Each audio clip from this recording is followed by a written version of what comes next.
আপনি কি করে বুঝবেন মেয়েটি শাহবাগী কিনা? বলো বাবা। প্রথমে মেয়েটির চুলের দিকে খেয়াল করুন। চুল যদি কাকের বাসার মতো থাকে, তাছাড়া কপালে যদি মস্ত বড় টিপ ও গা থেকে চাপা সুটকির চেয়েও কড়া ঘ্রাণ আসে, তাহলে বুঝতে হবে মেয়েটি শাহবাগী। ঠিক বলেছো। তাছাড়া মেয়েটি যদি চেপায় আড্ডা দেয় আর ধোয়া ছাড়ে, হাতে কাটা ব্লাউজ পরে আর কাঁধে যদি চালের বস্তার মতো একটা ব্যাগ, তাহলে বুঝতে পারবেন মেয়েটি শাহবাগী।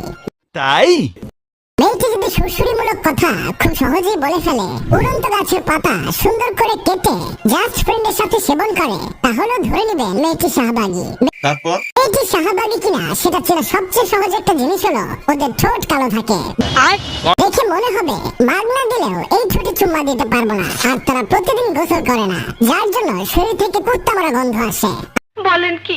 আর এই জন্য বিশ্বকবি কেরামতন্দ্রনাথ বলেছেন, কপালে 12 ভাতারি আসুক তবু না। সঠিক বলেছেন, আপনার বুদ্ধি ভালো।